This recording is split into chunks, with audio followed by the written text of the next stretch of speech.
Welcome back to another episode of the Higher Love with Megan podcast, talking all things holistic health and mind, body, soul, healing and expansion with me, your host, Megan Cooper. In this episode, I'm joined by intuitive witch Sim Stevens. I've attended several of Sim's women's circles and events here in Brighton, and I've always been fascinated by her work as a modern day witch and what that means to her. Sim is a qualified aromatherapist, crystal healer and card reader, and after 14 years in PR, now runs her business Senses by Sim full-time. In this episode, we discuss growing up with her gifts, discovering her witch lineage, reconnecting back to the feminine, the magic of plants as medicine, reconnecting back to nature, mediumship, and tapping more into our own unique spiritual gifts. Enjoy. All right, my love. Well, I'm so excited to have you here. So welcoming in Sim. Hello, so nice to be here. Thank you. I feel like I sounded like Miss Doubtfire then. Yeah. Sorry. Good start. Yeah. No, not at all. Okay, so my first question to you is, what does it mean to you to be a modern day witch? Oh, wow. This is a big one. So for me, there's like a few things around this. It's definitely, for me, quite rooted in working with natural remedies, treatments and raw materials that have kind of stood the test of time and been around for, ages and ages and ages, and have like all that lovely rich heritage around why they're good for us and, all that kind of lovely stuff. But it's also about not dumbing down our intuition and really not dimming our light either, especially for those of us that are female or identify as a female. I think, and we'll probably come on to this, but in terms of like what witches mean for, women and females, it's quite powerful in that sense. So I think for me, that's kind of a big part of it. And actually just, in this modern world, being really open to working with intuition and the elements and these natural materials, as I said. But it's also about really tuning in, cultivating those skills, those gifts, all that knowledge, and using them for good, using them for a good practice. So whether that's bringing together community or creating that sense of community for people, or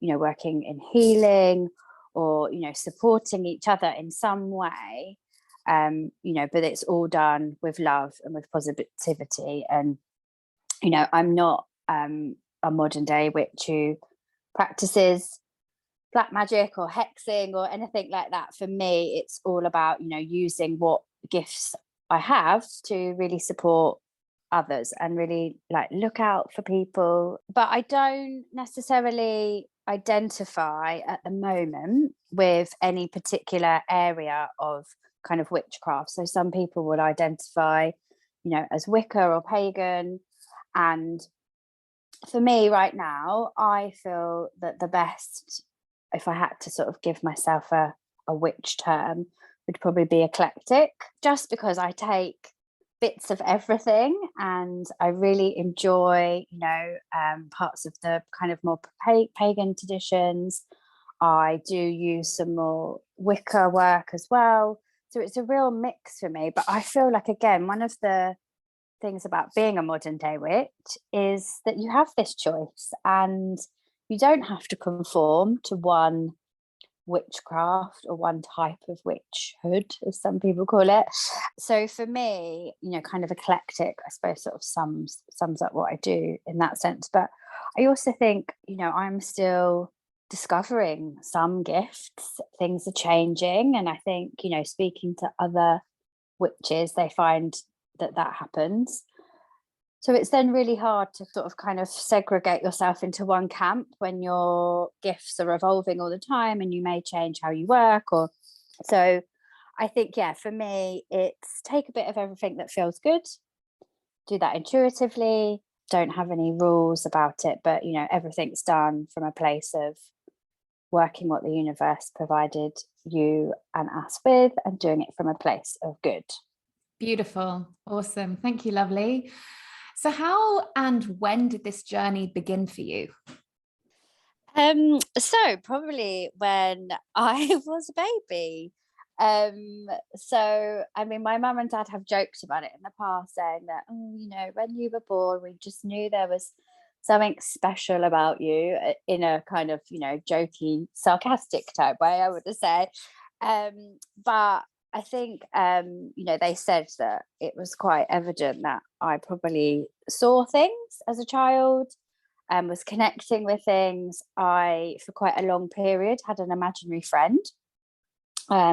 His name was Gordon, and I can still Love really the name. vividly, I know, vividly see him. So it's really odd when people talk about that period, because in my memories, he's totally there as a person, but for no one else, so that's really strange. But I think, for probably for a while, particularly my dad was a bit worried that, that might mean there was something wrong with me, or I was deeply lonely because I had this imaginary friend who happened to be like an old man called Gordon. And, and in fact, I think maybe my parents didn't want to admit that potentially it could be a spirit, and that that was someone that I was connecting with.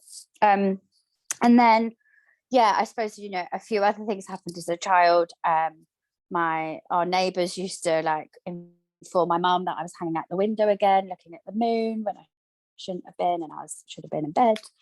And I just used to constantly make up my own potions with all sorts of things that I'd found on walks or in the garden, and I started probably when I was about 7 or 8 to tell my mum about places I'd been when I had been asleep. But this was definitely me like astral projecting in my sleep rather than just dreams, because I was describing, like opening my window, flying out of the house, going above all the rooftops, describing to my mum things that were on our neighbours' rooftops. She was just Wow. like, it was in such detail that she was like, I really feel like we should maybe move your bed away from the window just in case this is really happening.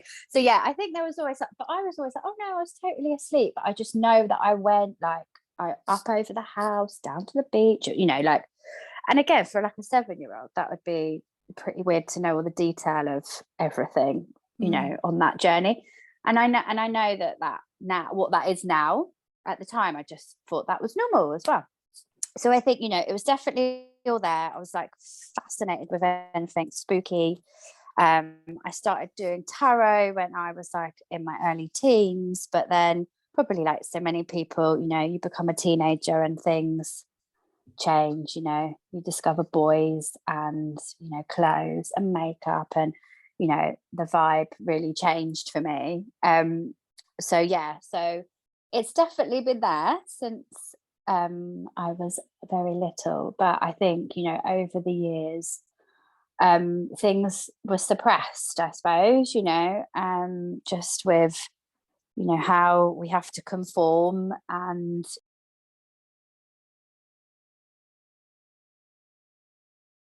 people. So I feel like lots of people have always said, oh, Sim, there's always been something odd about you, or in the most loveliest sense, I'm sure. But I've always probably been that person that people, if something felt off, they would come to me about it, because they would sort of trust that my gut feeling would be right on it. Yeah. Probably that's always been a deeper knowing, even when I wasn't maybe practicing as a witch, or in that world, as it were. Yeah. And you've obviously just established your business full time recently. Do you feel like it's really been in the last few years that you've really taken kind of full ownership of your gifts? Or do you feel like there was a bit of a shift from kind of playing with it to actually feeling like, no, this really is who I am, and this is where I'm going, and this is what I'm supposed to be doing? Was there a shift in that kind of sense? Yeah, absolutely. And that, I think, is what is kind of rooted in what I want to do with Senses by Sim now. So it was probably, I would say, 5 or 6 years ago, I just had this constant feeling of being numb. I suppose it was going through the motions of, life day to day, conforming, to the ways in which we are told we should live. You should have a really successful job and work 9 till 5 and, all of those things. And for most of my 20s, that had really worked. I mean, there's probably questions over it now if I look back, but hey, that's another thing. But yeah, I think it was probably about 5 or 6 years ago that whole way of life really just started to feel awkward for me. It was jarring. I no longer felt, just to go back a bit, I worked in the world of PR and marketing, which is hugely corporate, masculine energy. I've worked in some really toxic, unhealthy jobs. And I think that has just had such an effect on not only my gifts, as it were, but, just how I was feeling about myself, like physically and emotionally. And I think just something started to switch. I just started to wake up to the reality that this way of living is just not what we're designed for, and actually it's unhealthy, and that all of these things that we're kind of, not that I want to go on too much about being institutionalized, but these things that we are told to do and how to behave, and that this is the way it should be done, is all actually from a real place of fear. And that if we're in a state of fear, that we just get on with it, and we don't actually really listen to what our intuition is trying to tell us. So I think that just all started to make sense for me a little bit, and that I was quite unwell. I started to suffer with depression and anxiety. Like physically, I was just very tired all the time. So I really just thought I have to do something about this, because I can't really carry on. So that's when I suppose my healing journey with myself really started. And I started by getting some therapy, which was just the most incredible gift I ever gave myself. Because had I not have done that, I probably wouldn't be here talking about all this today. But I think once I did therapy for probably 18 months, and once that kind of peeled back, I almost describe it as like a superficial layer of trauma, which was all very work related, very much from that place. Once that was sort of peeled back, I really started to feel and see those little snippets of me again. And it was then those that I started to really hold on to and think, oh, well, actually, that made me feel like that. And I haven't felt like that since I was probably 10 or 12 or 15. And I think suddenly I just realized that I'd really abandoned that side of myself. And then when I started looking into that even more, what I realized, was that was just deeply wounded, suppressed feminine energy. And I think that's why now, for me, so much of what I offer and want to do for others is about,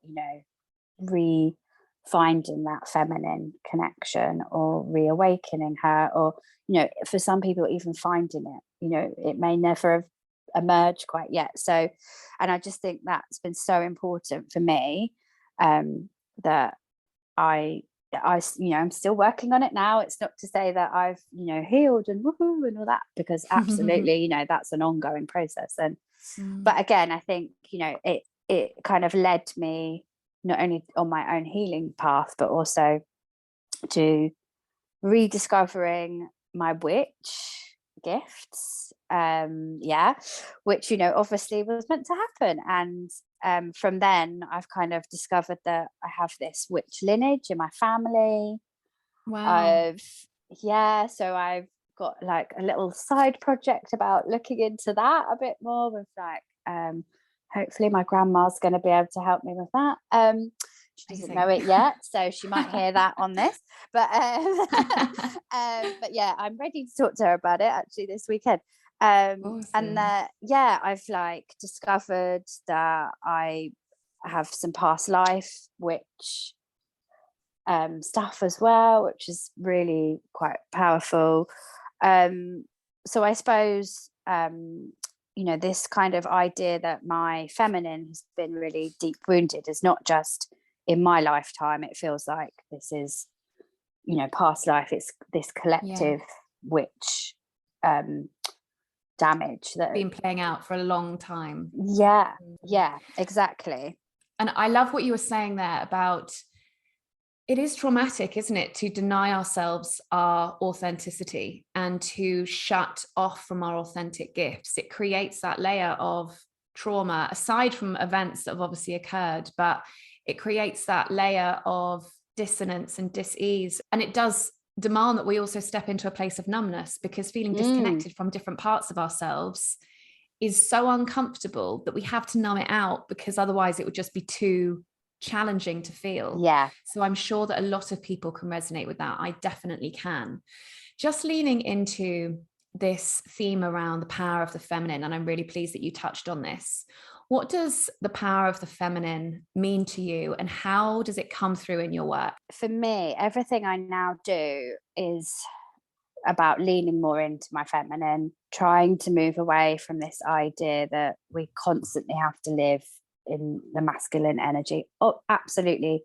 There is obviously that place for that, but it's about balance. And if you haven't had any balance for a long time, then, you need to lean in so much more. And what does that mean to you, leaning into our feminine as opposed to being in our masculine, in kind of tangible terms, if somebody's not really familiar with that? For me, on like my day to day, this is just now being more gentle with myself, feeling into what I am feeling in my body, feeling in my mind, making sure that I have got time in the day to just check in with myself. It's that softer, more nurturing way of just approaching the day, rather than just going in like, gotta get all this done, for me, this has been about bringing in these more gentle practices, starting the day with, kind of some meditation or some journaling, and just really trying to dig a bit deeper into what my mind and body is telling me,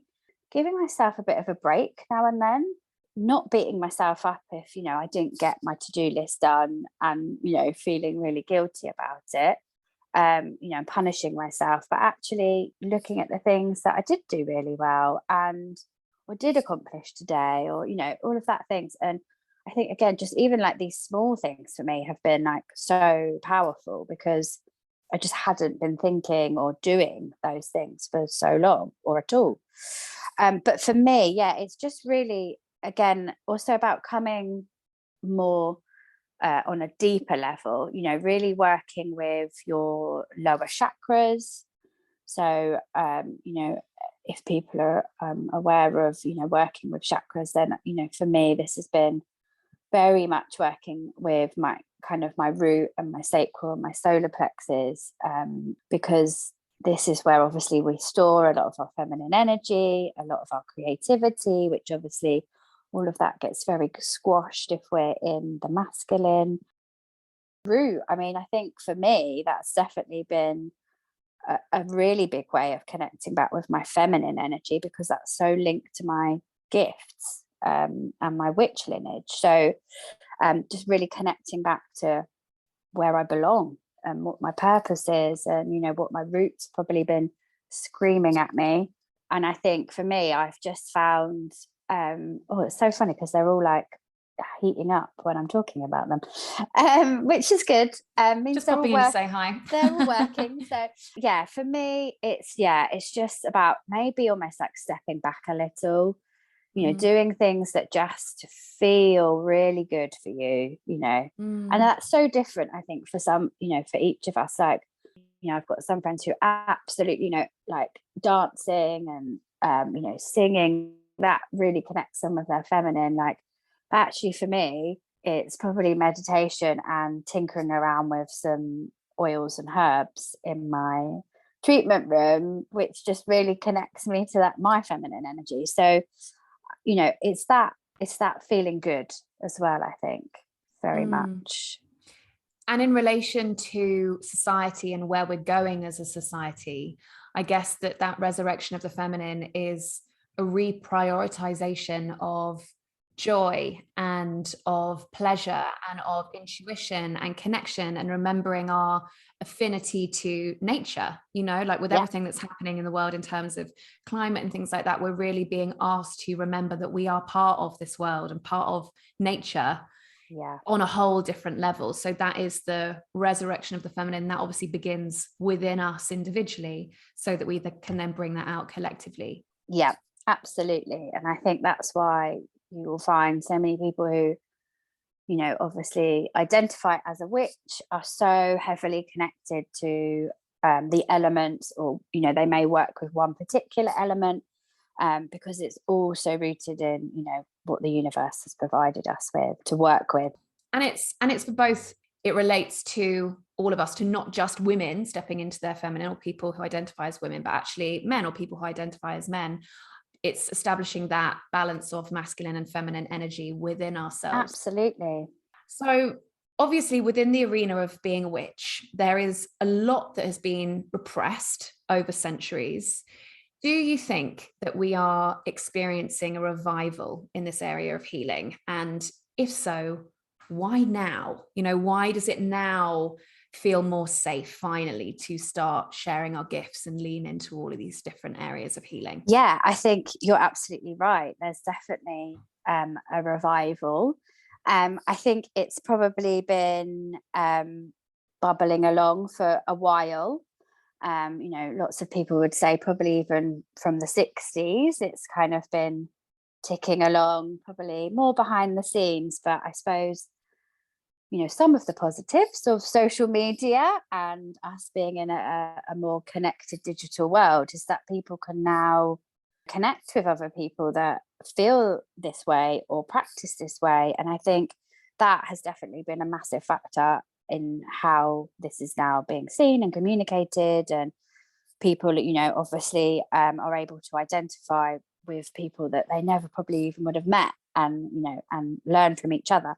But I think, there's been some masses of kind of collective healing work in this space as well. So I know of, just here in the UK, there's some really amazing groups of women who've been coming together to kind of do collective healing practices, whether that's, through retreats or through just, getting on Zoom together and doing meditations and things, to really start to heal some of those past trauma wounds of our witch lineage and the trauma that has happened over the centuries. And we've seen some real breakthroughs in that. Recently, obviously Scotland pardoned 3,000 to 4,000 witches that were killed in the 15th and 16th century. And there's a lot of work being done, I know in the States as well, where people are, really working to have these things turned around, so that in history witches are not remembered in the way that lots of people probably think about them. That's wonderful in that, we can start to undo some of the wrong and move forward in that sense. As I said, social media, that gives us more of an open space to talk about things. But I think also people are just maybe waking up a little bit more to the fact that, we don't have to live in this big masculine energy. And I think what comes with that is people start to question things. And I know lots of people who, had the idea of witches that, many people probably have, that they did bad things and, that they were killed for a reason and, all of this. But actually now people are questioning that, well, why were they, why was this happening? And when you now start to unravel some of the history, not only is there, hugely religious and political reasons why witches were being drowned and burnt and all these horrific things, but it's people are now asking the question as to what those witches were doing to cause that to happen. So, and now we can identify their roles within those communities with modern roles in our own community. So, for example, lots of these women who were accused of witchcraft and then killed were midwives in their local community. They were the local herbalist, or, the healer, or, the one that foraged for food for the community. All of these roles are absolutely still things that we have today, so being a qualified aromatherapist, would that have then made me a witch because I know how to work with plants? Or a midwife, I mean, she brings in children to the world. So, what is evil about that? I think people now, because, we have access to more information, people are able to kind of question things more. I think we are able to now see that a lot of what happened was absolutely unnecessary in that sense. And I think it's wonderful that we are moving to a place where it is more talked about. And like to your point, Megan, people then, whether they identify as a witch or not, are, listening to their own intuition and seeing what gifts they may have themselves, because we all have them. It's just whether or not you're open to them, or you're dialing them up, or you're working with them. That's a big difference, I suppose. But I think, there's been some amazing things happening. As I said, the pardon in Scotland recently. I know. I got shivers when you said that. It was a big deal. I didn't know that. Massive deal. There was lots of people celebrating. My mentor, who I work with, she's an incredible woman. She was actually on her local news just this week talking about the fact that she's a witch. So that's incredible as well. Like, I think people are more open to it. And like we were saying, the fact that we work with, what the earth's provided us, we work with the elements, we're working with natural remedies, herbs, plants, intuition, all these things that are in us or around us. People are shifting towards, a more positive reflection of what a witch is. That's not to say that it's completely gone. I have to say that myself, and I know a few other people, still get the odd, little threatening message slide into your DMs, which is a shame, but hey, you can easily block those people. And unfortunately, in some places in the world, witch hunting is still absolutely a thing, which just seems incredible that in this day and age, in one case, we're pardoning witches that were killed in the 15th and 16th century. And yet in some places, witch hunting is actually still almost classed as a sport. And it's just, it's mind blowing. But, again, there are some wonderful projects that are helping women and, people identifying as witches in those situations. So overall, amazing stuff has been happening for, the witch community, as it were.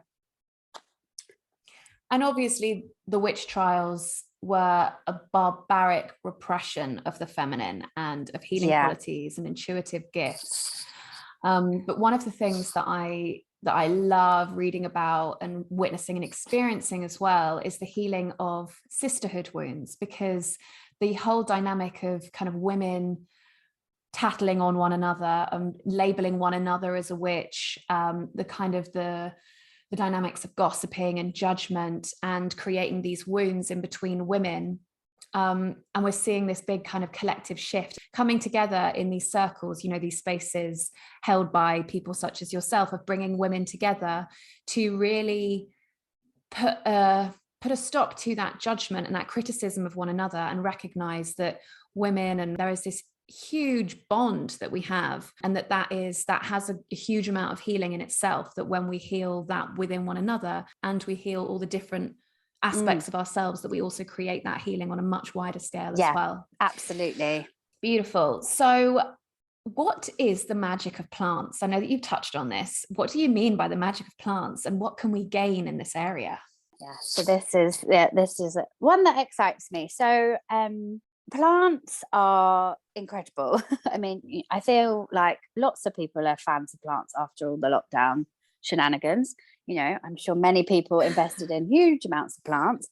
But I think, again, it's going back to that. We know that plants throughout history have been a huge part of traditional medicine. Obviously plant medicine itself is, quite a big thing for people at the moment. we know that plants in herb form can be really powerful, not just, obviously taste delicious in our food, but also, therapeutically very good for us. And, essential oils as well, which are obviously the oil form of a plant. So there's so many ways in which we can work with plants, which I just love, because it's not just like, oh yeah, it looks pretty, but it actually has all this magical stuff happening, right at the core of it. And, again, like I've said before, we're going back, some of these plants and the remedies that we use them with have just been, they're age old remedies, they've been around for thousands and thousands of years, and written about for thousands and thousands of years, about how they are so wonderful for our health, for our mind, for our body. So much of what we now see as kind of plant medicine therapy, working with herbs, working with essential oils, is very much come from Chinese medicine, coupled with traditional kind of theories on what herbs do. There's quite a lot of history from gypsy traditions as well around plants can do for kind of healing. So yeah, there's just so much history steeped in what the plants will do. Obviously we've seen foraging kind of become quite a big trend over the last few years, again, because people are starting to kind of rediscover that they have all these amazing plants just outside your house or in your garden or, down the road. And they can do all these wonderful things for us, but they also can taste amazing. So I just find, it's so interesting that there's just so much you can do with them. But I think for me, I have worked with mainly herbs and essential oils. And these are just the kind of ways in which I really connect with working with plants. And I think a good example of how plants have probably taken a real turn is people are now much more savvy about what they put in their bodies or on their bodies. And obviously the beauty industry being one example is where we've seen such a massive shift, probably in the last 10, 12 years, of people being really concerned about, what they're putting on their skin, and moving back to much more natural, organic based products. Where have my ingredients come from? What's that done to the planet? Just being really conscious of where these products are made, in what conditions, but also then what those raw materials do, not only to benefit their skin, but, we're starting to see this real shift in, what does that also do for my mind, and what does it do for me therapeutically? And I think, this has just been so interesting that, we've kind of moved away from these like highly scientific performing, night creams and all sorts of things, to strip it right back to these lovely natural organic remedies. And I just think, then the fact that we're going back to that means if it's not broke, don't fix it type thing. But yeah, so I think that in itself is just, probably one good example of why plants have become so kind of sought after again, and why I find them so interesting. But yeah, I think, for me, essential oils are kind of just magical on so many levels. So I like to describe essential oils as almost like the DNA of the plant. So it's like, it's the purest essence of a plant that you will find, and it is so potent. And that's why they're so powerful and should be used with caution, I must say.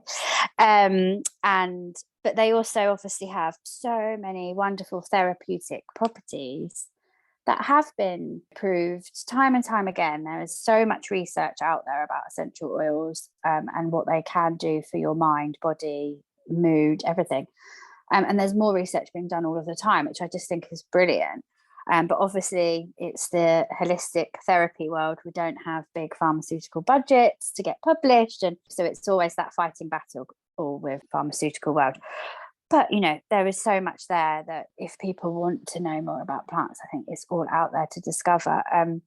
But they also just have this wonderful, not only therapeutic properties to them, but in the practical scientific sense, but they absolutely can connect with people on a energetic level for their well-being. And I think, that's just something that I find incredibly fascinating. Yeah. And you mentioned that one of the things that you love, or one of the things that you're loving most about essential oils, is that you're really starting to discover their emotional vibration as well as their therapeutic quality. So what do you mean by their emotional vibration? Can you speak a Because little that to that? probably sounds a bit odd. So I think, when I first, I've worked with herbs and oils for a really long time, but I like quite a while ago decided that I wanted to qualify as an aromatherapist for my own knowledge, really. But an aromatherapy is something that I think people probably see as quite wishy-washy.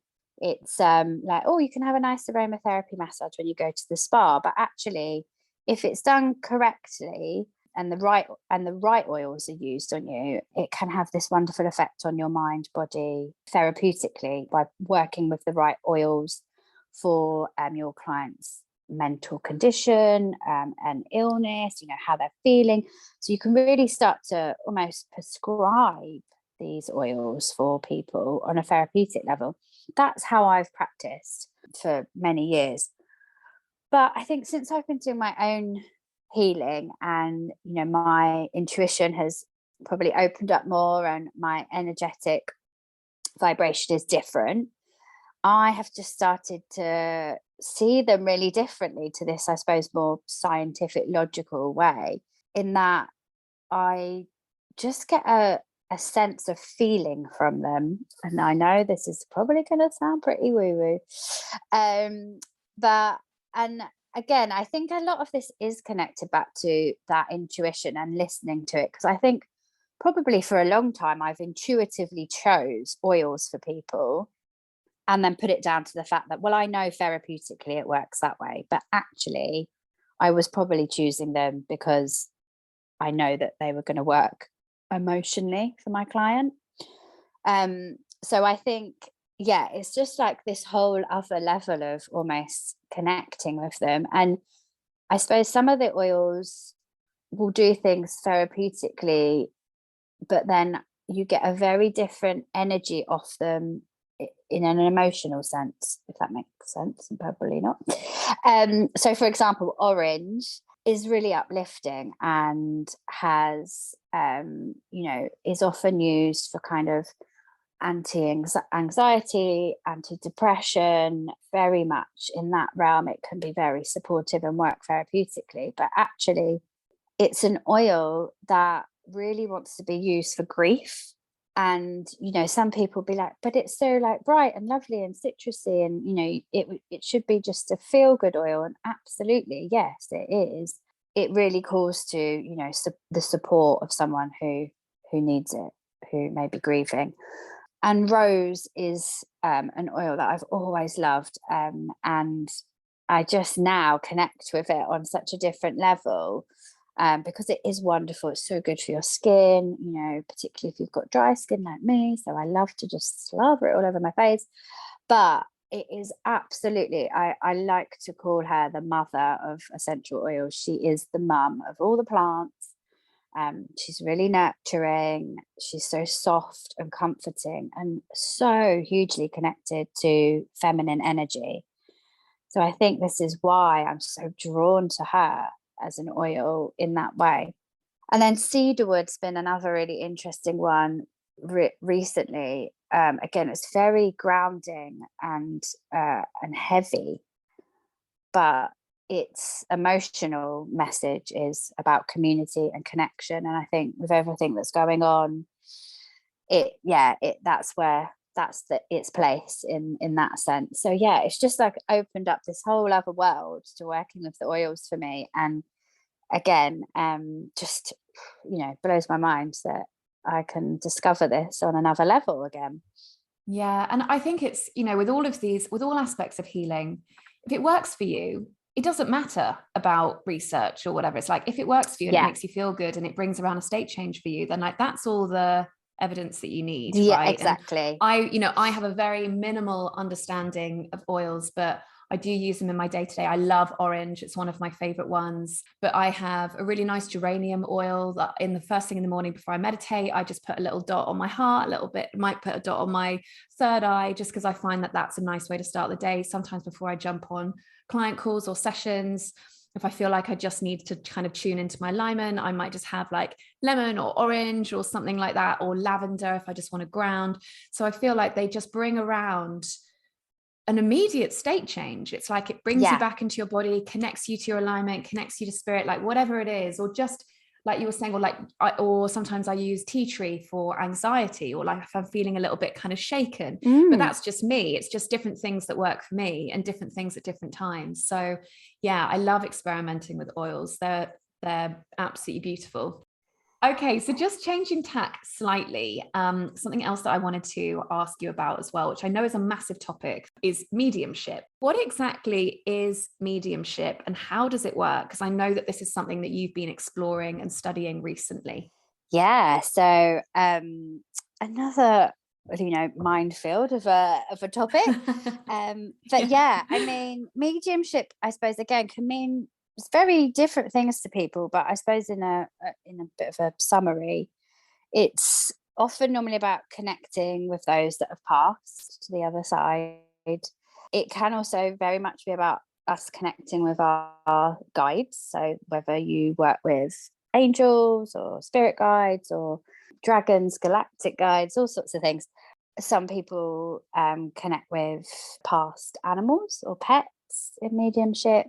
And then in some ways, some mediums or intuitives will connect with, a combination of all of those, and to get a sense of messages for people who are still walking the earth today. So I think generally it's about connecting with the other side, whether that's dimension 9 or 5, you can choose depending on what you're doing. But yeah, so it's very interesting topic, and something that I have been, I don't want to use the word playing around because I don't think that's probably the right phrase, but something that, again, I think probably has been niggling at me on my journey back to, being more me.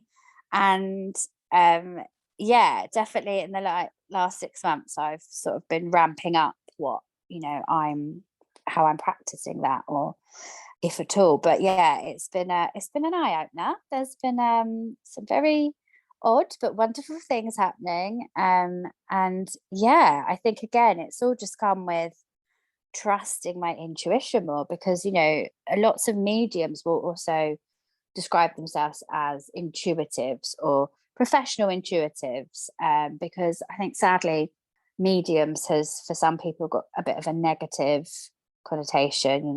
It's like fortune telling or a bit wishy-washy, and actually it is really about using your intuitive gifts to connect with the other side. Yeah, beautiful. And with this mention of spiritual gifts, an idea that I really love is that we actually all have access to different powers of clairvoyance, clairaudience, clairsentience, in that, either we are visual or we have access to hearing words or ideas or things just kind of drop into our psyche, or clairsentience while we're feeling things. Do you feel like we all have access to these things? And if so, how can people lean into their gifts? Yeah, absolutely. Everyone has access to these gifts. And the way in which we describe the clairs, I always find really interesting, is often very similar to how we describe how people prefer to be educated. So, some people are really visual when they're learning at school. Some people listen better. Some people take things in reading. So I often find people will say, well, actually, yeah, when I was at school, I much preferred learning that way. And now I hear things. And, so I find that very fascinating, but that's probably a separate thing. But I think, absolutely. Everyone has these gifts. It's whether or not, firstly, you're open to them. I mean, if you're totally skeptical and you don't believe in any of this, then of course these gifts probably are not going to resonate for you, unless the world is really forcing you to suddenly find them, which may happen to some people. But I think, you know, there has to be a level of willing to be open to it. And I think the other thing that probably really stops people maybe figuring out or connecting with their gifts is this constant busy mind, because I think one of the things that we need to have to really be able to listen to our intuition and pick up on what our gifts may be is to have a mind that is clear. You know, I'm not saying necessarily it's completely clear, because of course we've all got stuff going on, but we are not bogged down in this fear state. You know, in the day to day, we actually have got the space to have a quiet mind where we can listen to what our intuition is saying. And I think that's probably the key for a lot of people, is actually getting to that point where your mind is still or quiet enough to start to pick up on these signs of what your gifts may be. So yeah, and I think, so if people are looking to tune into that, then of course, you know, a quiet mind is probably something that we all wish for, but it's pretty difficult to get hold of sometimes. But you know, it's also really easy just to start implementing. I say easy, but I know how difficult it is actually. These smaller things in our day that help us to quiet our mind down so that we might hear these things. So things like, you know, going for a walk, getting out in nature. Obviously meditation is an amazing way to start quieting down our mind and really hearing what, you know, our intuition, our body is trying to tell us. If you're someone who already, you know, is pretty good at doing all those things, and you know you have some spirit guides perhaps, or some sort of guides, then you can start asking the guides for signs or messages about your gifts. You know, just put it out there, I would say. And again, it's being open to it. I think it can be quite daunting and almost scary. I feel like I've had a few situations since I have started practicing where things have come to me that I'm not in the headspace for, and you kind of have to just be like, no, not right now. So for example, I definitely a few nights ago had someone come to me who really wanted to talk about something, and it was 3:00 in the morning, and I was like, it's not really, you know, I'm really new to this, and the office is closed. Yeah. and like, you know, I've worked with a few other mediums and intuitives, you know, for some learning and training, and they were like, when that happens, you know, you just have to say, it's not the time. I'm not open right now. You can come back later. Come back in business hours. Yeah, exactly. And so I found myself sort of saying that in my head, and then sort of pulling the cover over my head, like, I'm not open, go away. And then I was laying there like, oh my God, did that actually happen? And but it's like trusting that it did, you know, and that you're not going crazy, like that, you know, you didn't wake up at 3:00 for no reason. It's because there was a spirit who wanted to pass a message on. And that, you know, just like humans, some of them are impatient and they just want to get it done. So yeah, it can be quite overwhelming and a bit frightening, you know, at first. But I think, again, it's you lean in, and if it doesn't feel good, then, you know, you pause and you wait. And I think, again, because you have to tend to be open to this, you're probably not going to get to a point where you're just like, no way, I'm so frightened of this, I'm not going to do it. You know, I think if you're finding yourself on mediumship courses, it's probably because you want to be there. So, you know, or they've gently nudged you there. So yeah, it is really interesting. But I think, yeah, just to, you know, if you're interested in maybe figuring out what your own gifts are, then I think, yeah, just really working with quietening down the mind and you know, hearing it, what you might hear, and, you know, and you'll start to, I like to call, you know, we call them signs or, you know, symbols, but people do see numbers and, you know, or feathers, and these are all signs of your gifts. and the other side trying to get your attention. So just I would say if that's happening for people, just lean into that, start making a note of where it was, what you were feeling, or what you had maybe thought you needed to know before that sign popped in, and just making a note of it is quite a good way of just starting to see the patterns. Yeah. And I love that bit that you mentioned about trust as well, because it's one, being open, but then the second bit is really trusting that whatever comes up is actually a thing, because I think it's very easy for our conscious mind to step in and be like, oh, that didn't happen, or that's not a thing, or no, that's wrong. I mean, for me, I find that I'm clairaudient. So I hear things, or I see words. So when I'm doing like an EFT tapping session with somebody, when they're trying to feel into what's coming up for them, or sensations or experiencing or memories, I will get words or sentences and I'll be like, is this how it feels? Is this what's come up for you? And 9.9 times out of 10, they will be like, that's 100% what just came into my head. And it's like, I just hear the words. But if I wasn't in a place of trusting that that's right, then I'd be like, oh no, like I won't say that type thing. But it actually enables people to, you know, receive healing or resolution, or it shifts them along. So it's just trusting that like whatever comes up for you, whether that's visual, whether it's words, whether it's something that you're feeling, that is right, and not letting our conscious mind then step in and negate the whole experience, because we will try and do that. Oh, absolutely, because that's what our ego's job is to do.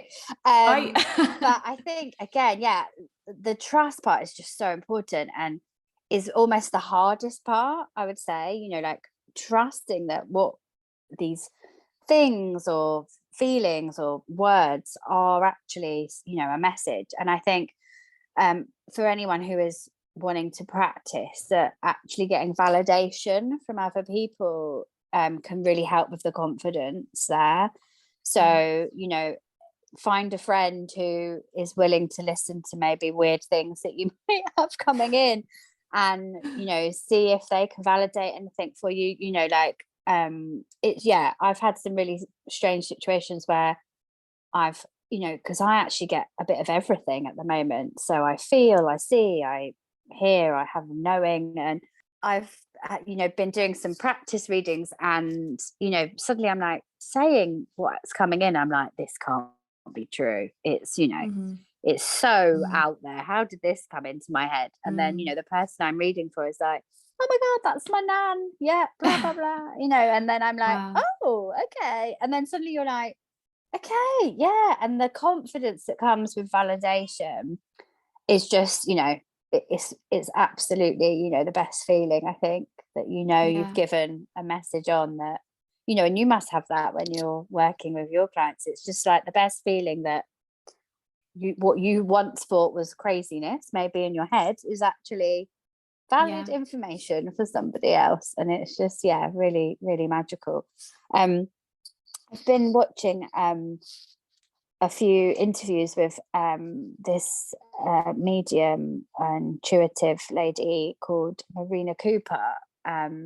If anyone is interested, she has just got the most amazing approach to tapping into your intuition and working with your gifts. And she, just a line she said that really resonated with me is, when you're practicing is, or when you start to think you want to learn what your gifts are, every time something comes up that you're like, oh, is that my gift? You know, just ask yourself, is that what you think, or is it what you feel? And then you start to like really think about, am I just thinking that because that's how my mind works, or am I feeling it as a word, as a hearing, or in my gut, or, you know? And it really helps you to start distinguishing what's, you know, your ego, and what's a sign. I love that. I did a training with my EFT going into past lives and ancestral trauma, and when we're dealing with realms like that are slightly foreign to everything that we've experienced in our lives so far, and it kind of new way of working with things, I said to my teacher, how do I know if something's real or if I'm making it up? And she was like, if you're trying to make something happen consciously with your mind, then it's not real. You've created that. If it's something that has just popped in and intuitively you feel it, that's real. I was like, whoa, okay, that makes sense. Yeah, it does. And when you say it out loud, you're like, yeah, it does make sense. Yeah. Yeah. Amazing. Oh my goodness. I've loved this chat with you. Thank you. Me too. Continue going on about spiritual gifts forever. But I think that what it kind of boils down to is we are all so much more powerful than we give ourselves credit for. You know, when we really open ourselves up, we're all such powerful beings. So I feel like if anyone's got a takeaway from this, it's really just leaning into that and switching on your light and being your most authentic self. I would almost go to say that, well, we all have a little bit of witch in us. Yeah, yes, love that. So what are the ways that you're working with people at the moment, and the ways for people to get in touch with you and work with you? Lots of different ways. So I currently, you can book in for readings, again, so intuitive readings, tarot, oracle. Hoping to add mediumship readings at some point, who knows. Awesome. But a lot of my hands-on treatments are rooted in, you know, aromatherapy and are massage based.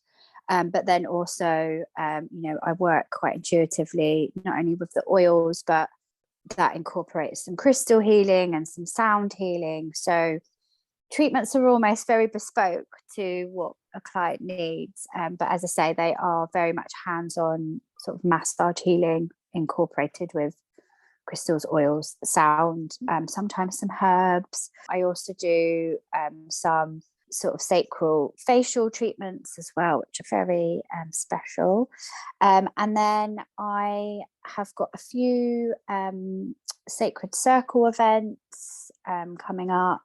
One at the end of this month, which is very much about working with your intuition. So quite a special one. So about receiving messages, whether that be from each other, yourself, or the world around you. So if people are interested in, you know, practicing with their intuition, then that may be a nice one for people to come to. So yeah, just lots going on, some new offerings, new products and things coming. People can find me on Instagram at Senses by Sim, or website is sensesbysim.co.uk. Beautiful, beautiful. Thank you so much, my love. Thank you for your time and sharing all of your magic with us. It's been epic hearing about all of the things. So thank you. It's been so nice to talk about it all. And yeah, and not feel like you can't. That in itself is incredible. So thank you for giving me the opportunity. So thank you. Beautiful. We've all got a little bit of witch. Love that. Yeah. I hope you enjoyed that glorious chat with Sim. All of Sim's information is in the show notes if you'd like a reading or are interested in her hands-on treatments or events here in Brighton. If you enjoyed the episode, please take a moment to rate, like, and share the episode so that more people can receive the vibes. See you next time.